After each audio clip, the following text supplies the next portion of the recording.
오늘도 지난 시간에 이어서 마지막 때의 준비. 오늘은 휴거 준비입니다. 지난 때는 신부 단장 준비를 말씀을 드렸죠. 오늘은 휴거 준비, 그리고 다음 주에는 순교 준비에 대한 말씀을 나누려고 합니다. 성경은 태초부터 종말까지를 자세히 기록하고 있습니다. 창세기부터 요한계시록까지. 하나님께서 빛이 있으라 하시면으로 말미암아 이 세상을 창조하셨죠. 그 창조의 이야기부터 요한계시록에 이 땅의 마지막 말세 지말에 일어날 큰 성 바벨론이 무너지는 그 얘기까지, 태초와 종말까지의 모든 이 역사를 이 성경 한 권이 다 기록하고 있습니다. 역사는 성경대로 왔고 성경대로 지금도 가고 있습니다. 성경의 예언들이, 하나님이 우리에게 주신 이 말씀이 예언이잖아요. 이 예언들이 이루어지고 있는 것들이 역사예요. 하나님이 하신 말씀대로, 예언대로 역사는 계속 그렇게 흘러가고 있습니다. 그래서 우리가 성경을 알게 되면 우리가 어디쯤 와 있고 우리가 어디로 가게 되는지를 정확하게 알 수 있습니다. 그리고 얼마만큼 지나면 이제 종말이 올지도 성경은 너무나 상세하게 우리에게 말씀해주고 있습니다. 하나님은 아모스 선지자에게 이렇게 말씀하고 계세요. 주 여호와께서는 자기의 비밀을 그종 선지자들에게 보이지 아니하시고는 결코 행하심이 없다라고 말씀하세요. 하나님은 크고 비밀한 일을 당신의 종 선지자들에게는 반드시 알려주신다는 거예요. 그 종 선지자들에게 알려주시지 않고는 하나님이 결코 행하시지 않는다라고 말씀하고 계세요. 그래서 우리가 예수 믿고 구원받은 우리 모두에게 하나님은 이 성경 66권의 이 약속의 말씀을 우리 가운데 주셨습니다. 그리고 이 세상의 창조부터 마지막 종말까지 하나님은 모든 말씀을 우리에게 허락해 주시고 이 예언의 말씀들이 하나하나 성취되고 가고 있는 것, 이것이 우리가 지금 보내고 있는 역사입니다. 할렐루야. 하나님의 말씀은 한치의 오차도 없이 지금까지 그대로 이루어져 오고 있습니다. 이제 마지막 때가 얼마 남지 않았다고 주님이 우리들에게 말씀하고 계세요. 그래서 마지막 때 준비를 우리가 해야 합니다. 마지막 때를 준비해야 되고, 내가 어느 순간에 지금이라도 당장 내가 주님이 공중 재림하신다면 내가 들려 올라갈 수 있을까를 생각하시고, 내가 그 준비가 되어 있어야 되는데 늘 깨어 있는 것, 그것이 너무나 중요해요.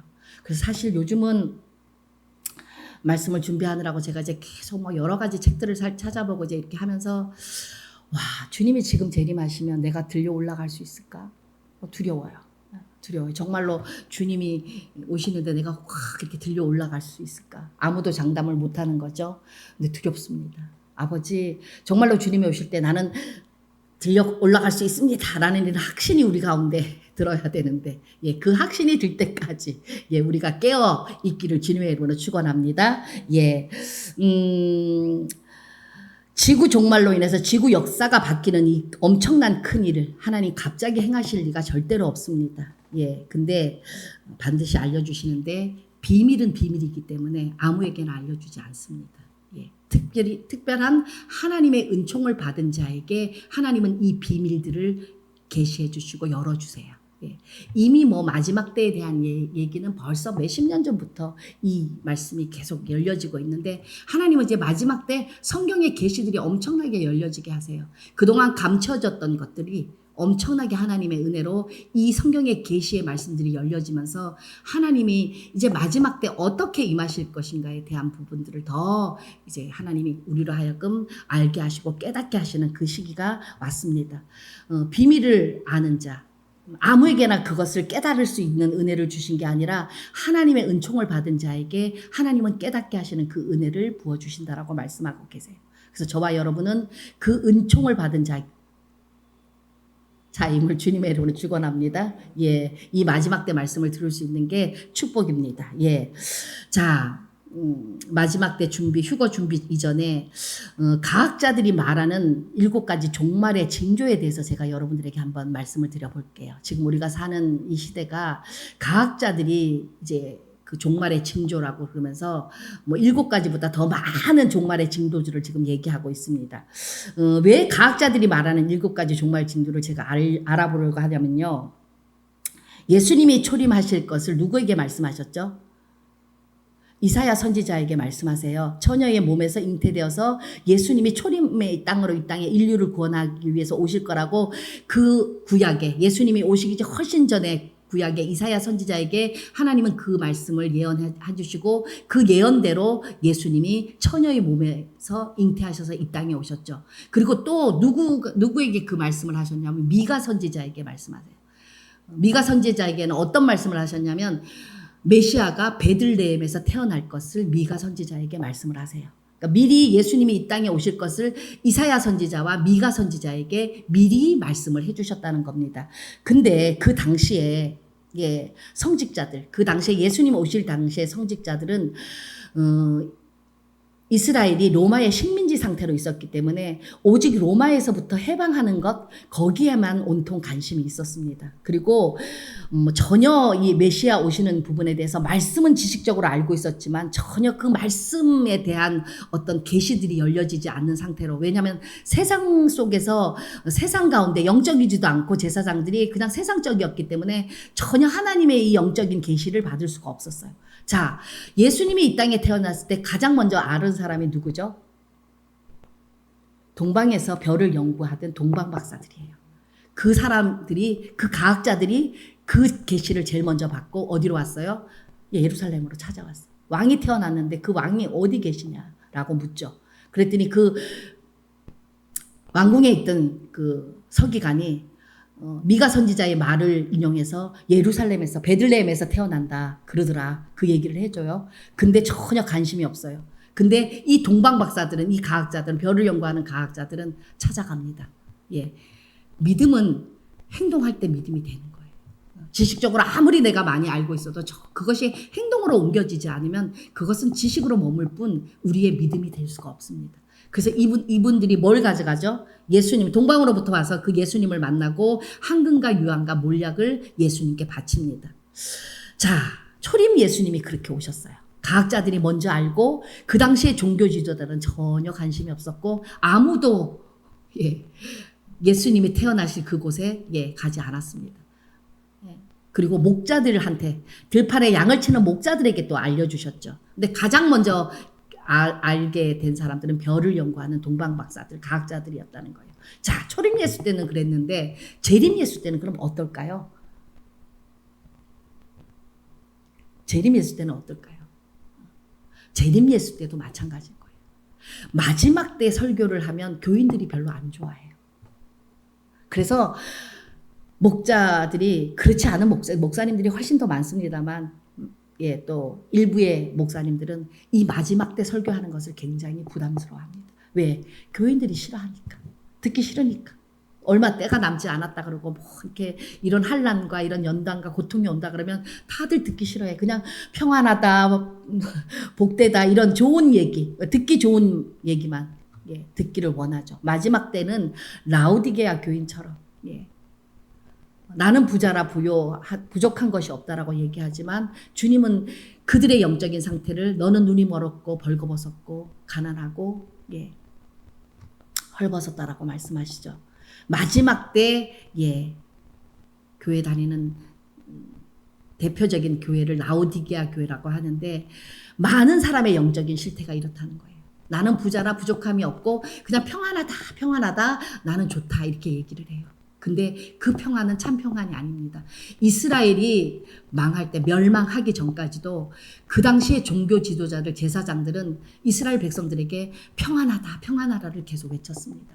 다윗의 왕국이, 하나님이 주시는 다윗의 왕국이 영원하다라고 말씀을 하셨기 때문에 이 이스라엘은 무너지지 않는다라고, 멸망하지 않을 거라고, 평안하다 안심하라라고 그렇게 이스라엘의 멸망 직전까지도 종교 지도자들은 그렇게 그 당시에 말씀을 그렇게 전했습니다. 근데 멸망을 당하죠, 이스라엘 백성들이. 바벨론에게 포로가 되어서 완전히 발가벗겨서 끌려가죠. 쇠사슬이 채여서. 그 당시 시드기야 왕은 아들이 보는 앞에서 두 눈이 다 뽑혀가지고 그렇게 온몸이 발가벗겨서 쇠사슬에 끌려가요. 왕이 온몸이 다 발가벗겨서 끌려가는 그 얼마나 비참한 상황이 도달했는데도 불구하고 그 당시 종교 지도자들은 너희들이 회개해야 된다. 하나님 앞에 이렇게 바로 서야 된다고 절대로 얘기하지 않았어요. 선지자들을 통해서 하나님께서 선지자들을 보내서 너희들을 정말로 회개하고 깨어서 나를 사랑하는 그 자리, 내 음성 듣는 자리로 오라고 그렇게 경고를 수없이 했어도 그들은 기가 막히고 눈이 막혀서 그 하나님의 말씀에 순종하지 않고 선지자들을 돌로 쳐서 죽이죠. 지금도 똑같습니다. 예, 주님 재림하심이 가까운 이때도 많은 목사님들이 교인들이 싫어하니까 마지막 때 설교를 하지 않습니다. 그럼 어떻게 돼요? 성도들은 준비할 수 있는 기회를 놓쳐요. 준비하는 기회를 놓치고 시집가고 장가가다가 노아의 방주의 마지막 때처럼 그냥 심판받는 거예요. 그래서 마지막 때에 이 설교 말씀을 듣는 것은 정말로, 그리고 우리가 준비할 수 있는 이 기회를 하나님이 주신 것은 정말로 여러분, 저와 여러분은 은총을 받은 자인 것을 정말로 말씀을 드릴 수 있습니다. 자, 그래서 초림 때와 같이 과학자들이 지구의 종말을 먼저 알고 있습니다. 자, 그것이 뭔지 과학자들이 주장하는 지구의 종말이 뭔지를 우리가 한번 살펴봅니다. 첫 번째가 핵전쟁입니다. 3차 세계대전이 일어난다고 지금 얘기하고 있죠. 제가 저번 시간에도 말씀드렸지만 러시아와 중국과 북한이 지금 만났습니다. 그리고 중동에 이스라엘과 팔레스타인의 그 분쟁이 만만치 않습니다. 근데 많은 예언하시는 분들은 3차 세계대전이 일어날 것을 말씀하고 계세요. 왜냐하면 주님께서도 요한계시록을 통해서 전쟁이 일어날 것을 말씀하고 계시기 때문에 그렇습니다. 자, 핵폭탄을 투하하면, 이제 앞으로 전쟁은 핵전쟁이죠. 핵폭탄을 투하하면 어떻게 되냐면 반경 4km 안에 생물이 죽는, 살아있는 생물들이 죽는 치사량이 80에서 95%예요. 그 핵폭탄이 떨어진 곳에 전방 4km 그 안에 있는 모든 살아있는 생물은 다 죽는다는 거예요. 결국 80에서 95%가 죽는다는 것은 거의 다 죽는다고 보는 것이 맞습니다. 그리고 그 지역, 핵이 떨어진 그 지역은 핵 거울이 된다고 말씀하는데요. 이게 뭐냐면 핵먼지가 햇빛을 가려가지고 기온을 크게 떨어뜨린대요. 이게 어느 정도까지 이 햇빛을 가려서 기온을 떨어뜨리냐면 마이너스 8도까지 기온을 떨어뜨린다고 합니다. 그래서 농작물 재배가 불가능하대요. 이 핵이 떨어지는 곳에는요. 핵무기가 이 지구상에 몇 개나 있을까요? 러시아에는 13,000개, 미국은 9,400개, 프랑스는 300개, 중국은 240개. 이것만 해도 지구를 40번 정도 파괴할 수 있는 양이라고 합니다. 이것이 모두 터지면 지구는 흔적도 없이 사라질 거예요. 근데 지금 신생국가들이 핵을 계속 만들고 있잖아요. 근데 인간의 욕심은 한도 끝도 없는데, 예를 들어 김정은이가 지금 핵 지금 만들어 놨잖아요. 뭐 거의 완성이 됐다고 얘기를 하는데 그냥 버튼 하나 누르면 끝나는 거죠. 자, 핵전쟁이 있고요. 두 번째는 생화학전이 있습니다. 생화학 무기는요, 제조 비용이 핵무기보다 훨씬 저렴하다고 합니다. 그래서 핵폭탄보다 많이 이렇게 사용이 되는데요. 이것 또한 지구에 엄청난 폐해를 가져다 준대요. 시리아 내전 때 이 생화학전을 해서 엄청나게 피해가 컸습니다. 그 주변에 있는 모든 생물들은 거의 엄청난 피해를 보고 돌연변이들이 생기고, 지금 북한이 생화학전 이걸 하려고 엄청난 세균들을 배양하고, 이제 마지막 때 전쟁이 일어나면요, 핵 아니면 생화학전이에요. 그리고 무기들도 너무나 끔찍한 무기들이 많아서, 뭐 이거는 옛날에 그냥 뭐 대포 터지고 총 맞고 이게 아니라 완전 뭐 상상을 초월하는 그런 무기들이 개발이 돼서 아예 뭐 흔적도 남지 않는 그런 전쟁들이 앞으로 벌어지게 되면 그런 전쟁들이 일어난다라고 과학자들은 말하고 있습니다. 세 번째는 뭐냐면 기후변화입니다. 우리가 경제화 산업화로 인해서 산업활동화로 배출된 이 온실가스가 지구 온도를 이미 1도를 올려놨습니다. 근데 2도가 넘으면 지구 곳곳에 기상이변, 홍수, 가뭄, 요즘 계속 우리가 보고 있죠. 이 기상이변들이 막 일어나, 2도가 높으면. 근데 3도가 높으면 어떻게 될까요? 북극하고 남극의 빙하가 녹아서 지구가 물에 잠겨버린답니다. 근데 지구 과학자가 이 3도가 될 때까지, 지구 온도가 3도 높아지는 데까지 이제 앞으로 예상하는 시간이 12년이라고 해요. 12년이 정도 되면 지구의 온도가 3도 정도 올라갈 것이다. 그래서 지금 남극의 얼음들이 계속 녹고 있잖아요. 남극 예. 북극에 얼음들이 계속 녹아 있고 저번에 KBS에서 다큐멘터리를 했는데 뭐 북극곰의 눈물인가 뭐 그거 얼음이 다 녹고 있어요. 근데 이 얼음이 다 녹으면 지구가 잠겨져 버린답니다. 그럼 지구의 멸망이 와요. 예, 그래서 그 재앙을 막을 수 있는 기간이 12년밖에 안 남았다. 그렇게 지금 얘기를 하고 있습니다. 과학자들은. 그 다음에 네 번째 생태계 붕괴입니다. 인간 활동과 자연재해가 원인이 되어서 생태계를 파괴하고 있대요. 저번에 어떻게 우연하게 이렇게 TV를 이렇게 볼 기회가 있었는데 보니까 아마존 강의 그 열대 우림의 그 엄청난 숲이 그게 지구의 허파래요. 이 지구가 숨쉬는 그 기능을 하는 거기를 멕시코랑 그 주변에 있는 나라가 그 나무들을 엄청난 뭐 수백 년 된 큰 그 밀림이니까 그 나무들을 다 베내고 거기다 뭘 하냐면 목장을 소를 키우는 그걸로 개간을 해가지고 지금 아마존 열대우림이 거의 다 사라졌대요. 그래서 이 지구의 이 호흡 거기서 모든 그 인구의 지구의 뭐 나쁜 이런 모든 부분들을 거기서 다 이렇게 나무들이 그것을 먹고 이렇게 나쁜 공기를 먹고 좋은 공기를 뱉고 이런 일들을 해줬는데 그것들을 다 잘라냈대. 거의 지금 몇 프로 안 남았대. 거의 뭐 엄청나게 거기를 다 나라들이 서로 먹고 살기 위해서 엄청나게 그 열대우림을 파괴해가지고 정말로 아마존 강의 그 원주민들은 이미 벌써 다 이주를 하고 정말로 원주민들이 살기가 어려울 정도로 거기 원주민들은 다들 옷을 안 입고 사는데 다 개간을 하니까 뭐 그 개간을 하면 거기에 사는 뭐 식물뿐만 아니라 동물들도 그들이 사냥해서 먹고 살 수 없는 그런 피해가 막대한 것들을 방송을 하더라고요. 그래서 생태계가 이제 파괴가 되고 있습니다. 자연에는 스스로 회복하는 힘이 있다 그래요. 근데 그 한계를 넘었다고 합니다. 그래서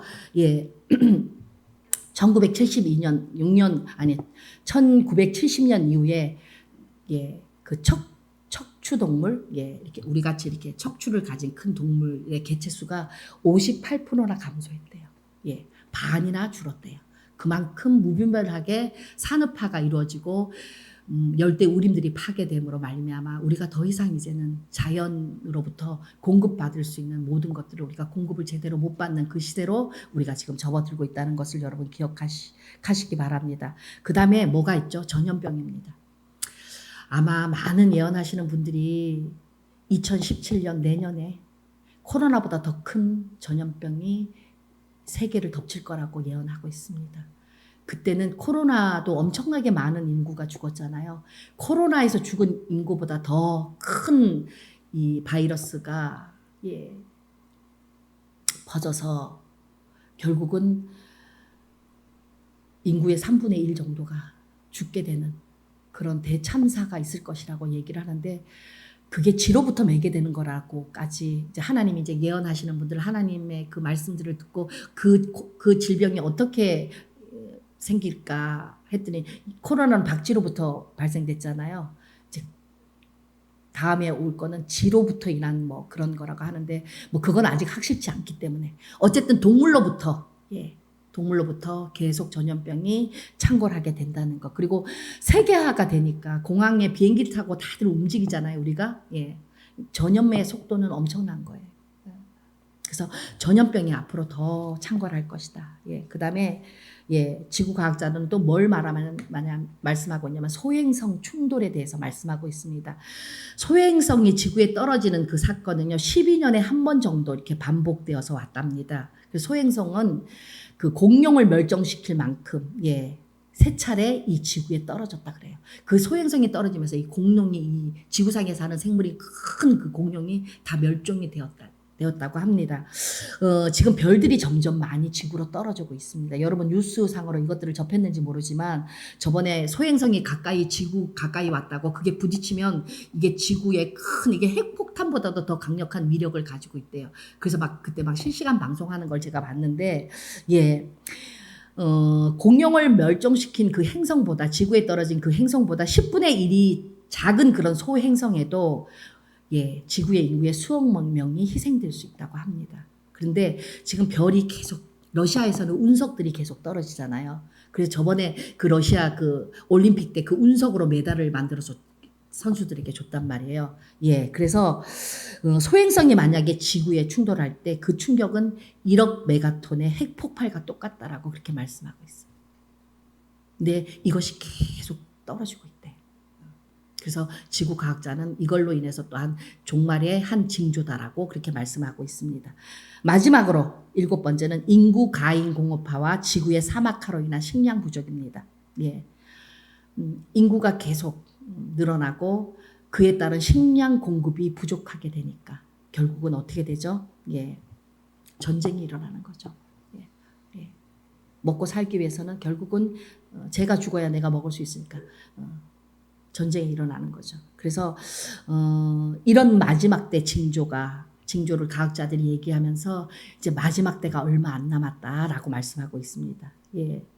그래서 우리는 이 말씀들을 들으면서 이 과학자들의 종말의 징조의 이것들을 들으면서 아, 예수님이 재림하실 때가 멀지 않았다. 그리고 이 과학자들이 주장하는 이 종말의 7가지의 원인은 이미 요한계시록에 주님께서 다 말씀하시고 계시는 얘기입니다. 할렐루야. 예.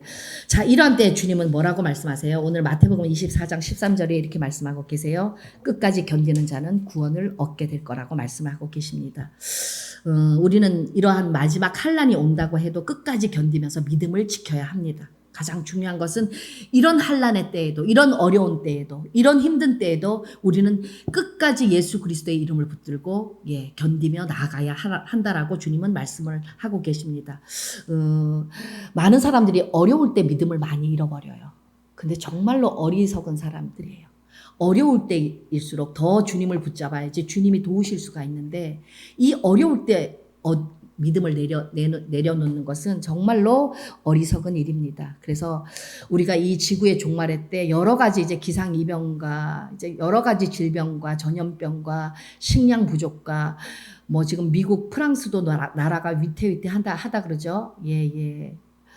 그리고 우리나라도 지금 미국이 뭐 3,500억 달러인가 그거를 돈을 달라고 하는데 지금 우리나라가 지금 가진 외환 보유고가 그만큼 되지 않는데요. 제2의 IMF 사태가 올 수도 있다라고 늘 경고들 하고 있고 미국 경제도 장난이 아닙니다. 왜 트럼프가 저렇게 막 돈 내달라 그러고 막 그러냐면 미국의 경제가 엄청나게 악화되고 그 미국 경제도 지금 그 트럼프가 막 어떻게 하든 경제를 살리려고 지금 몸부림을 치는데도 이게 살리는 게 쉽지가 않은 거예요. 그래서 미국의 경제가 무너지면 뭐가 되죠? 결국은 세계 통합 정부가 세워지고 적그리스도가 나오면서 짐승 정부가 세워지면서 우리는 666표를 받게 되는 그 순으로 계속 가게 되는 거예요. 지금 미국도 만만치 않습니다. 예. 미국도 만만치 않고 프랑스는 이미 지금 국가 위기, 부도의 사태까지 지금 맞고 있어요. 나라들이 지금 이 상황으로 가고 있습니다. 자, 그리고 주님이 뭐라고 하시냐면 끝까지 견디는 자는 구원을 얻으리라 말씀하시고 14절에 보니까 천국 복음을 온 세상에 전파하라고 말씀하십니다. 이 천국 복음이 모든 민족에게 증언되기 위하여 온 세상에 전파되리니 그제야 끝이 오리라 말씀하세요. 우리가 마지막 때가 될수록 환난의 때, 이 어려운 때가 될수록 더욱 하나님 나라의 복음, 천국 복음을 전해야 합니다. 그렇게 말씀대로 살아가면 마지막 때를 우리는 어떻게 해요? 정말 하나님 말씀대로 그렇게 지혜롭게 살다 보면 우리는 주님과 함께 주님이 공중 재림하실 때 우리 또한 들림받아서 휴거되는 그 은혜를 우리가 누리게 된다는 것입니다. 할렐루야. 휴거되지 못하는 사람은 대부분 지옥에 갈 수밖에 없어요. 제가 여러분들에게 저번에도 말씀을 드렸지만 휴거되지 못하면 결국은 이 땅 가운데 남게 되고 이 땅에 남아서 살려면 경제활동을 해야 하는데 그 경제활동을 하기 위해서는 뭘 받아야 돼요? 666표를 받아야 해요.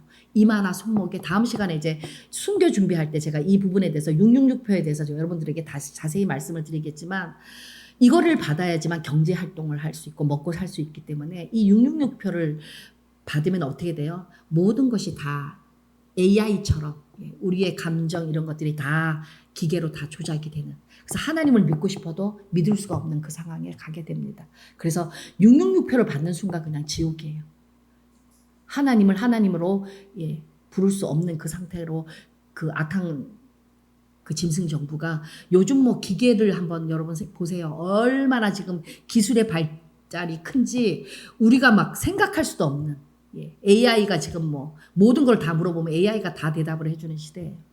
이게 막 뭐 1년, 2년 사이에 막 너무나 급변하는 이 기술 과학의 발달로 인해서 이제 뭐 손에 이마에 그 칩을 넣고 마음껏 인간들을 좌지우지하게 그렇게 통제자들이, 짐승 정부의 통제자들이 우리를 좌지우지하는. 그래서 666표를 받으면 결국은 지옥을 갈 수밖에 없습니다. 순교 아니면 지옥 두 가지밖에 우리에게 주어지지 않기 때문에, 예, 휴거돼서 올라가는 것이 가장 복된 자예요. 휴거되지 못하면 그때부터는 고통이 이루 말할 수가 없고, 숨어서 산으로 이렇게 피난을 해도 이 666표를 안 받으려고 피난처로 피난을 해서, 물론 하나님이 지켜주시는 은혜도 있겠지만 그 드론들이 공중에 떠서요 모든 걸 다 파악한대요. 이 움직임을. 우리가 몇십 년 전에 그 과학 영화 보면 막 그 사람들이 좀비처럼 돼가지고 막 드론들이 막 그들을 감시하고, 그게 현실로 이루어질 때가 머지 않아 그렇게 된다는 거예요. 자, 근데 하나님 나라 복음을 마지막 때를 이렇게 살아갈 때, 예, 정말로 우리가 천국을 잃어버리면 안 됩니다. 다른 거 다 잃어버려도 돼요. 근데 우리가 하나님이 주신 영생, 천국을 잃어버리면 모든 것을 잊어버리는 거예요. 인생 이 짧은 기간 동안 우리가 이것이 다라고 생각하는 사람들, 세상적인 사람들, 육신적인 사람은 이 80년이 다라고 생각하지만 아닙니다. 우리는 영원한 천국이 있고 우리가 가야 할 본향이 있습니다. 그래서 모든 것을 잊어버려도 이 천국 가는 걸 잃어버리면 절대로 안 돼요. 그래서 마지막 때 정말로 깨어서 여러분 끝까지 인내하시고 끝까지 견디시고, 이 마지막 때 여러분들 그 어느 때보다도 열심히 복음을 전하시고 영혼 살리는 그 일에 여러분들이 앞장서서야 할 줄 믿습니다. 할렐루야. 우리가 천국 가는 그날까지예요. 예. 천국 가는 그날까지예요. 자, 죽음을 맛보지 않고 휴거된 사람이 두 사람이 있습니다. 성경에. 제가 지난 시간에 무드셀라의 얘기를 하면서 에녹 얘기를 했는데, 휴거된 사람이 두 사람인데 에녹이 있습니다. 그리고 또 누가 있을까요? 휴거된 사람.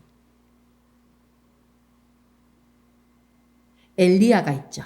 예, 엘리야가 사람들이 보는 앞에서 들려 올라가잖아요. 그래서 성경에 휴거된 사람, 죽음을 맛보지 않고 올라간 사람은 에녹과 엘리야 두 사람입니다. 예, 뭐 에녹은 무드셀라 그 말씀하실 때 제가 여러분 말씀 다 드렸지만, 에녹은 하나님의 방문을 받고 그 이후로 300년 동안 하나님과 동행하다가 그렇게 휴거되어서 올라갔습니다.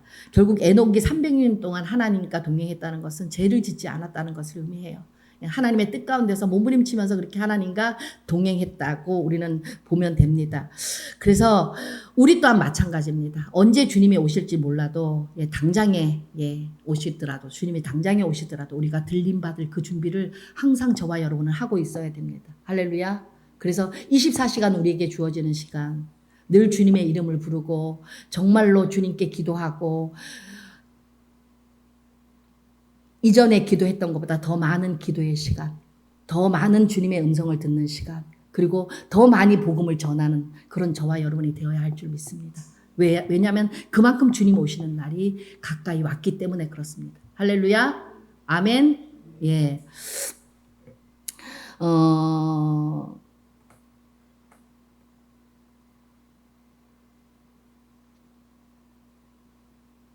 우리가, 제가 언제 죽어도 떳떳하게 죽을 수 있는 준비, 그리고 해지기 전에, 그 준비가 뭐냐면 해지기 전에 여러분들 지은 죄를 늘 그날 회개하시면서 기도하시는 그 시간을 가지시길 주님의 이름으로 축원합니다. 그리고 하나님과 동행해야 되는데, 우리가 이 마지막 때 이제 하나님과 동행하는, 우리가 정말로 휴거되어야 하는데 그 휴거되기 위해서 준비해야 할 것이 뭐가 있는지를 한 3가지 정도 제가 살펴보려고 합니다. 첫 번째, 날마다 죽어야 합니다. 날마다 죽어야 합니다. 사도 바울이 날마다 나는 죽노라 그렇게 말씀하고 있죠.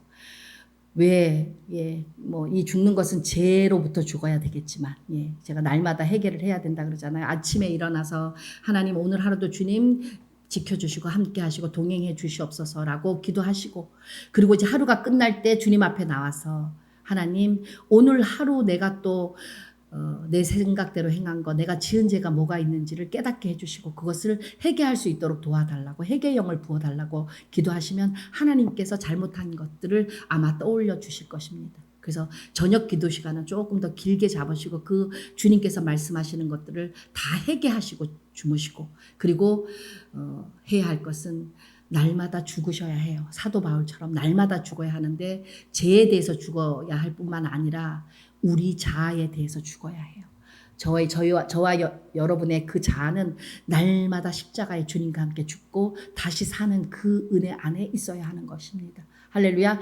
자아의 생각이 늘 하나님의 말씀에 불순종하게 하고 자아의 생각들이 늘 하나님과 반대로 가게 하는 것이 우리의 자아입니다. 그래서 육신의 소욕을 따르는 자는 사망이다라고 말씀하시고 성령의 소욕을 따르는 자는 생명을 얻게 될 것이다라고 주님은 말씀하고 계십니다. 할렐루야. 그래서 내가 하고 싶은 대로 행동을 하는 것이 아니라 말씀대로 행동할 수 있도록 내 자아가 주님과 함께 죽고 다시 살고 정말로 내가 성경에서 뭐라고 말씀하시는가를 기억하고 성경의 말씀대로 행하며 살아야 되는 그 상태가 되어야 하는 것입니다. 할렐루야. 그래서 그런 사람이 주님과 동행할 수 있습니다.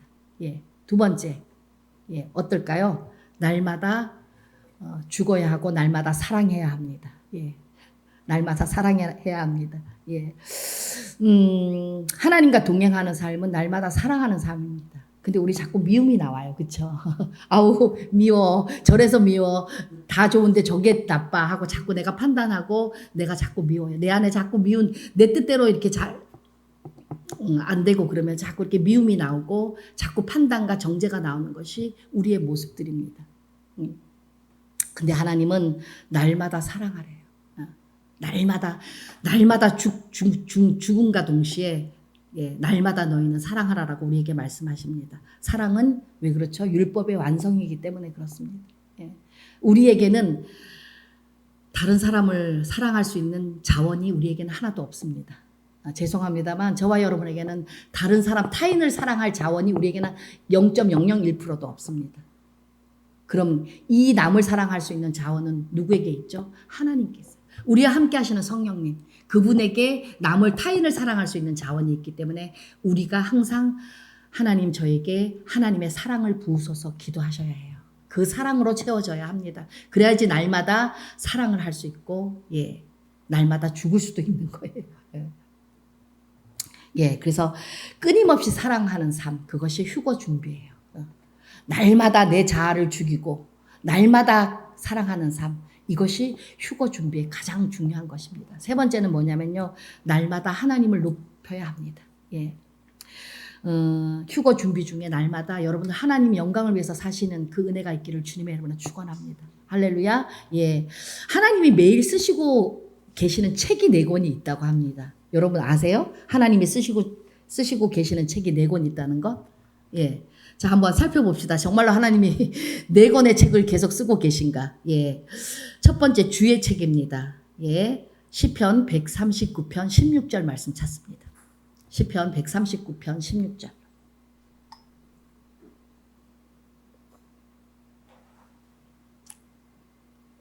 시편 139편 16절. 시편 139편 16절. 합독합니다. 내 형질이 이루어지기 전에 주의 눈이 보셨으며 나를 위하여 정한 날이 하루도 되기 전에 주의 책에 다 기록이 되었나이다. 주의 책이 나오죠. 하나님은 한 명 한 명 기록부를 기록하고 계세요. 우리 한 사람 한 사람 한 명 한 명 다 기록하고 계신다고 말씀하세요. 우리 머리털까지 세신 바 되신 하나님이라고 말씀하시는데, 어떻게 머리털을 세실까? 우리가 생각하기 쉽지만 하나님은 우리의 머리털까지도 세시는 하나님이십니다. 할렐루야. 하나님이 말씀이시니까 진린 거예요. 우리가 얘기하면 거짓말이지만 하나님이 그렇게 말씀하셨기 때문에 그 말씀은 진리입니다. 그래서 하나님은 한 사람 한 사람 우리가 태어나면서 죽을 때까지 우리의 모태로부터 우리를 지으신 분이 하나님이시잖아요. 우리의 모태로부터 우리를 지었다면 우리의 끝나는 그 시간까지 하나님은 어떻게 하고 계신다고요? 모든 것을 기록하고 계세요. 할렐루야. 그러면 여러분 정말로 함부로 말하고 함부로 행동하는 것이 정말로 두렵겠죠. 예. 모든 우리의 행위를 예, 다 기록하고 계신다라고 지금 시편의 말씀은 그렇게 말씀하고 있습니다. 또 예, 주의 책 두 번째가 뭐냐면 생명책입니다. 예. 하나님이 지금도 쓰고 계신 책 중에 하나가 생명책인데요. 자, 말씀 봅시다. 계시록 말씀 봅니다. 계시록 3장 5절. 계시록 3장 5절입니다. 계시록 3장 5절. 계시록 3장 5절.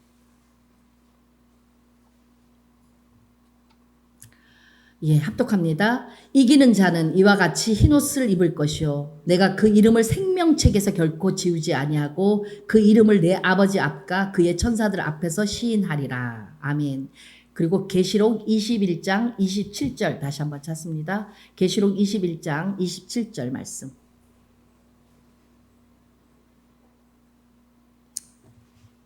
계시록 21장 27절. 예, 합독합니다. 무엇이든지 속된 것이나 가증한 일 또는 거짓말하는 자는 결코 그리로 들어가지 못하되 오직 어린 양의 생명책에 기록된 자들만 들어가리라. 아멘. 예, 계시록 3장 5절에도 뭐라고 말씀하세요? 이기는 자에게 그 이름을 생명책에서 결코 지우지 아니하신다라고 말씀하고 계세요. 그리고 그 이름을 내 아버지 앞과 천사들 앞에서 하나님께서 시인하신다고 말씀하세요. 생명책에 기록된 자. 예. 결국은 하나님께서 영원한 생명 가운데로 천국으로 우리를 이끄신다는 말씀입니다. 그 다음에 두 번째 계시록 21장 27절에 뭐라고 말씀하시냐면 무엇이든지 속된 것이나 가증한 일 또는 거짓말하는 자는 결코 그리로 들어가지 못한다. 결코 그리로 들어가지 못한다는 게 뭐죠? 천국에 들어가지 못한다는 거예요. 속된 것이나 가증한 일이나 거짓말하는 자는 결코 천국에 들어가지 못하는데요. 오직 어린 양의 생명책에 기록된 자만 어떻게 해요? 그곳에 들어간다라고 말씀하고 계세요. 우리는 당연히 생명책에 기록이 되어야 있어야 되겠죠. 그래야지만 영원한 생명 그리고 천국에 하나님이 함께 계시는 그 천국에 우리가 들어갈 수 있습니다. 그래서 하나님이 우리에게 이기는 자가 되라. 이 마지막 때 너희는 이기는 자가 되라. 그리고 속된 것, 세상적인 것, 뭐 하나님 보시기에 가증한 것, 거짓말하는 그 일을 행하지 말고 너희는 어떻게 해요? 거룩과 순결로 그렇게 두렵고 떨림으로 구원을 이루어 나가는 너희들이 되라. 그럴 때 너희들이 생명책에 기록이 될 수 있을 것이라고 우리에게 말씀하고 계십니다. 할렐루야. 예. 자, 세 번째 어떤 책이 있을까요? 예. 말씀 찾아봅니다. 계시록 20장 12절입니다. 계시록에 계속 그런 말씀이 나옵니다. 계시록 20장 12절. 예, 이번에는 무슨 책일까요? 예, 책들이 다 이렇게 이름이 달려있고 다 쓰임새가 다 틀린 것 같아요. 예, 자 봅시다. 합독합니다. 20장 12절. 또 내가 보니 죽은 자들이 큰 자나 작은 자나 그 보좌 앞에 서 있는데 책들이 펴 있고 또 다른 책이 펴졌으니 곧 생명책이라. 죽은 자들이 자기 행위를 따라 책들에 기록된 대로 심판을 받으니. 아멘. 예. 자기 행위를 따라 책들에 기록된 대로 심판을 받는데요. 자기 행위에 따라서 책에 기록이 된다라고 말씀하십니다. 이것을 행위책이라고 말씀하세요. 예. 내 행동, 내가 이 세상 하나님께서 허락해 주신 이 땅에 사는 날 동안 내가 행했던 그 모든 행동을 기록한 책이 행위책입니다. 예. 두렵죠? 모태로부터 나올 때부터 하나님이 모든 나의 행위를 다 기록하고 있대요. 예. 그 다음에 네 번째는 또 무슨 책일까요? 예, 말라기서 3장 16절부터 18절입니다. 말라기 3장 16절부터 18절까지 하나님이 우리를 향한 그 모든 것들을 책을 쓰시는데 이 성경에 나와 있는 모든 책이 다 망라되었는데 이 네 가지 책 중에 마지막 네 번째 책입니다. 말라기야 3장, 말라기서 3장 16절에서부터 18절입니다. 예, 합독합니다. 그때 여호와를 경외하는 자들이 피차에 말하매 여호와께서 그것을 분명히 들으시고 여호와를 경외하는 자와 그 이름을 존중히 여기는 자를 위하여 여호와 앞에 있는 기념책에 기록하셨느니라. 만군의 여호와가 이르노라. 나는 내가 정한 날에 그들을 나의 특별한 소유로 삼을 것이요 또 사람이 자기를 섬기는 아들을 아낀같이 내가 그들을 아끼리니 그때에 너희가 돌아와서 의인과 악인을 분별하고 하나님을 섬기는 자와 섬기지 아니한 자를 분별하리라. 예, 두려우신 말씀이에요. 자, 뭐라고 말씀하세요? 하나님을 경외하고 존중하는 자를 어떻게 한다? 기념책에 기록해 두신다라고 말씀하고 계십니다. 그리고 그 기념책에 기록된 그 사람을 어떻게 하신다라고 말씀하시냐면 아들처럼 아끼고 특별한 소유로 삼아 주신다라고 그렇게 말씀하고 계세요. 할렐루야. 이 기념책에 저와 여러분이 기록되어야 할 줄 믿습니다. 할렐루야. 예.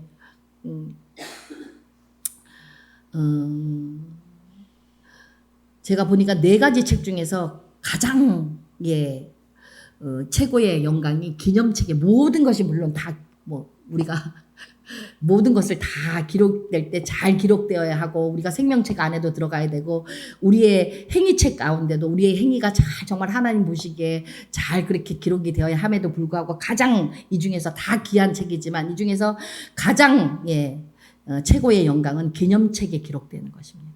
기념책에. 저와 여러분이 기념책에 기록되는 것. 예. 왜냐하면 아들처럼 아끼시고 특별한 소유로 삼아 주신다라고 하나님이 말씀하셨기 때문에 하나님은 다 우리를 사랑하십니다만은 하나님의 특별한 사랑이 있습니다. 스페셜한 사랑이 있습니다. 다 우리를 사랑하십니다. 근데 그 중에서도 또 특별한 스페셜한 사랑을 하시는 또 그런 사람이 있다는 것을 여러분 기억하시기 바랍니다. 자, 말씀을 이제 마무리하려고 합니다. 여러분 날마다 우리의 자아를 십자가에 못 박고 죄를 죽이시는 그래서 날마다 죽는 은혜가 있기를 주님의 이름으로 축원합니다.